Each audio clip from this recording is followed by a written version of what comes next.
एक योजना प्रारंभ हम लोग करने जा रहे हैं कि 6,000 रुपया प्रधानमंत्री किसान सम्मान निधि के अंतर्गत अब तक केंद्र सरकार द्वारा भारतवासियों को मिलता रहा है, तो हम उत्तराखंड वासियों को उस केंद्र के 6,000 के अलावा और 6,000 रुपया उत्तराखंड सरकार देने का।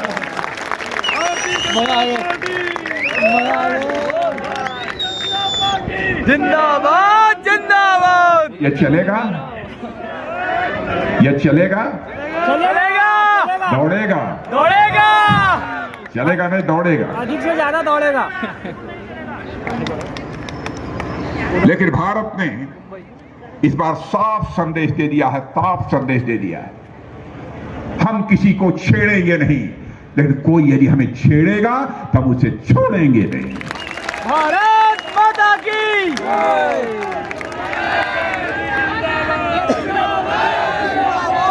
और कोई हमारे देश पर आकर यदि आतंकवादी हरकत करने की कोशिश करेगा, नापाक हरकत करने की कोशिश करेगा, आज हमारे अंदर वह ताकत है कि हम इस पार भी मार सकते हैं और जरूरत हुई तो उस पार भी जाकर मार सकते हैं।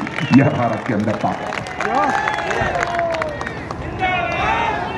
सारी दुनिया को भारत के ताकत का एहसास है, लेकिन कांग्रेस को समझ में नहीं आता।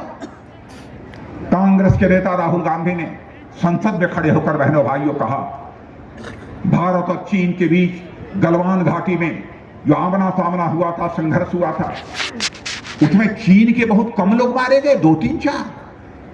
भारत के जवान ज्यादा मारे गए। लेकिन शायद ये ऊपर वाले को भी मंजूर नहीं था। तब तक ऑस्ट्रेलिया के एक खोजी पत्रकार ने ऑस्ट्रेलिया के एक अखबार क्लेक्सान में खोजबीन करने के बाद यह लिखा कि गलवान घाटी में भारत और चीन के बीच जो संघर्ष हुआ था, उसमें चीन के 38 यानी 38 से लेकर 50 जवान मारे गए थे। बहनों भाइयों, कि ऑस्ट्रेलिया के अखबार में लिखा, हमारे देश के अखबार में नहीं लिखा। खोजबीन करने के बाद मैं राहुल गांधी से पूछना चाहता हूं, आप हमारे देश के सेना के जवानों के शौर्य, पराक्रम और साहस पर सवालिया निशान लगाने की कोशिश कर रहे हैं। बहनों भाइयों, देश के ऊपर जब संकट आता है, सारी राजनीतिक पार्टियों को सारे भेदभावों से ऊपर उठकर बहनों भाइयों एक साथ खड़ा होना चाहिए, एकजुट होकर खड़ा होना चाहिए। लेकिन उन्होंने अजीबोगरीब हरकत कर दी। इसलिए मैं कहना चाहता हूं बहनों भाइयों, हम किसी भी सूरत में भारत का मस्तक नहीं झुकने देंगे। आपको मैं यह विश्वास दिलाना चाहता हूं, चाहे हमें उसके लिए कितनी भी कीमत क्यों न चुकानी पड़े। हमने अब तक जो किया है तो किया है। 1 साल के अंदर करिश्माई काम किया इन लोगों ने। 1 लाख करोड़ रुपए का इन्वेस्टमेंट उत्तराखंड राज्य के विकास के लिए कराया है। 1 लाख करोड़। मैं तो कहूंगा हमारे पत्रकार मित्र भी इसकी छानबीन कर सकते हैं, अखबारों में लिख सकते हैं। हमारे प्रधानमंत्री इन लोगों की बात मानकर इतना जो है निवेश किया है उत्तराखंड राज्य के विकास के लिए। यह कोई छोटी बात नहीं है। मैं देख रहा था बहुत सारे काम। अल्मोड़ा में मेडिकल कॉलेज पहले था कि नहीं था? पहले मेडिकल कॉलेज नहीं था, अब मेडिकल कॉलेज शुरू हो गया और 100 सीटें एमबीबीएस की पक्की हो गई।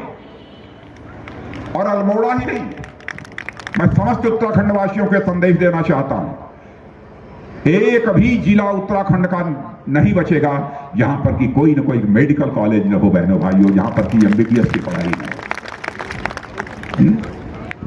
पिथौरागढ़ में भी बतला रहे हैं खुल गया, सांसद जी बतला रहे हैं। पिथौरागढ़ में भी टंटा जी बतला रहे हैं खुल गया।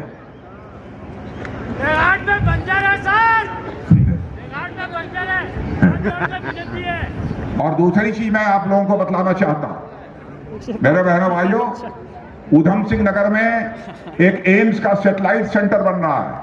यानी तराई क्षेत्र में कहीं से भी कोई अपना इलाज कराना चाहता है, सीधे डॉक्टर से वह बातचीत करके अपने इलाज की व्यवस्था कर सकता है। दूर दराज क्षेत्रों में रहने वाले उत्तराखंड में लोग सीधे हॉस्पिटल नहीं जा पाते हैं, तो हम लोगों ने इस बार तय किया है कि एक सचल हॉस्पिटल बनाया जाएगा, चलता फिरता हॉस्पिटल बनाया जाएगा। जो लोगों के गांवों तक जाएगा, लोगों के दरवाजों तक जाएगा और उनका इलाज करेगा।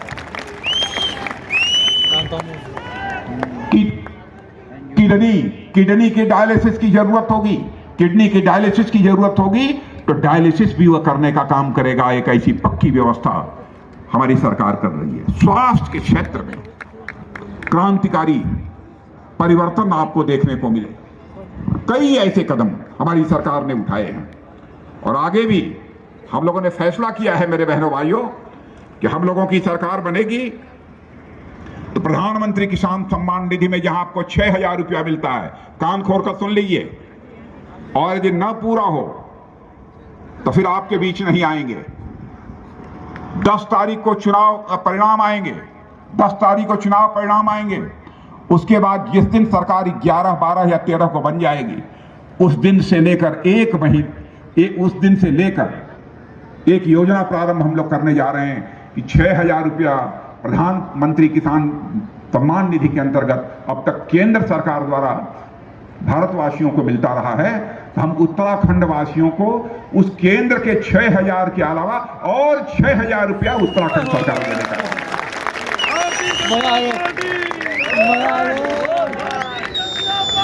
जिंदाबाद जिंदाबाद। ये चलेगा, ये चलेगा, चलेगा, दौड़ेगा, दौड़ेगा, चलेगा नहीं दौड़ेगा, अधिक से ज्यादा दौड़ेगा। और इतना नहीं, इतना नहीं और भी। और भाई बहुत ज्यादा बोल चुके हैं आप, बैठ जाओ, अब मैं समझ गया, बैठ जाओ। लोग बोल रहे बीच में,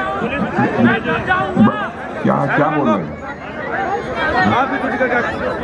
अरे जमीन बंजर पड़ी है, ठीक है मिल लेना, चल बैठ जाओ, बैठ जाओ। और बहनों भाइयों, मैं ये भी बतलाना चाहता हूँ, हर ब्लॉक में एक मंडी खोली जाएगी, हर ब्लॉक में एक मंडी खोली जाएगी, हर ब्लॉक में एक मंडी होगी और किसानों को 8,000 रुपये की सहायता राशि भी दी जाएगी। 8,000 रुपये की सहायता राशि दी जाएगी। यहाँ पर बीपीएल परिवार हैं, बीपीएल परिवार, बिलो पावर हैं लोग, जो हाथ उठाइए देखते हैं। बीपीएल परिवार, बीपीएल परिवार, बीपीएल जो बिलो पॉवर्टी लाइन हैं, गरीब, गरीबी रेखा के नीचे वाले, तब गरीबी रेखा के नीचे के लोग सुन लें, हमारी सरकार उत्तराखंड में बनते ही बहनों भाइयों, जो गरीब परिवार का मुखिया होगा उसको 3,000 रुपया दिया जाएगा प्रतिवर्ष, 3,000 रुपया प्रतिवर्ष दिया जाएगा। ये चलेगा, दौड़ेगा, दौड़ेगा, ये बात तो हुई, अब जो दौड़ेगा। लेकिन मैं आप लोगों से कहना चाहता हूं बहनों भाइयों, इस बार कांग्रेस के छलावे मत आइएगा। देखिए कांग्रेस की हालत कितनी पतली है कि कांग्रेस यह हिम्मत नहीं कर पा रही है कि यह घोषणा कर दे कि सरकार बनने के बाद उसका मुख्यमंत्री कौन है। जनता को धोखे में रखकर कांग्रेस पार्टी चुनाव लड़ रही है। सरकार बनने के बाद मान लीजिए उनकी सरकार बनती है तो कौन मुख्यमंत्री बनेगा, इसकी कांग्रेस पार्टी घोषणा नहीं कर पा रही है। और हम लोगों ने डंके की चोट पर कह दिया है, हमारी सरकार बनेगी तो हमारा पुष्कर धामी ही उत्तराखंड का मुख्यमंत्री बनेगा। और हमारे मुख्यमंत्री ने कितने काम किए हैं आप लोगों को बतलाने की जरूरत नहीं है, आप सबको एहसास होगा बहनों भाइयों। 6 महीने के अंदर, मैं भी उत्तर प्रदेश का मुख्यमंत्री रहा हूं बहनों भाइयों, लेकिन हमारे पुष्कर धामी ने 6 महीने के अंदर करिश्माई काम किया है। यदि मैं कहूं कि हमारे पुष्कर धामी ने 6 महीने के अंदर विकास के मामले में छक्का मारा है तो यह कहना भी गलत नहीं हो। इसलिए मैं आप सबसे निवेदन करना चाहता हूं कि बहनों भाइयों, आप सबका समर्थन भारतीय जनता पार्टी को प्राप्त होना चाहिए और 2/3 बहुमत से उत्तराखंड में भारतीय जनता पार्टी की सरकार बननी चाहिए। इसके लिए आप सबका आशीर्वाद आवश्यक। महेश जीना जिंदाबाद, महेश जीना जिंदाबाद, जिंदाबाद। मैं समझता हूं कि भारतीय जनता पार्टी ने बहुत ही सोच समझकर एक योग्य प्रत्याशी चुनाव के मैदान में उतारा है, योग्य प्रत्याशी उतारा है। तो आप लोग महेश जीना को जिता देंगे? पक्का? पक्का, यदि पक्का तो एक बार हाथ उठाकर ऊपर से ताली बजा दीजिए। बहुत बहुत धन्यवाद। बोलिए भारत माता की, भारत माता की। बहुत बहुत धन्यवाद।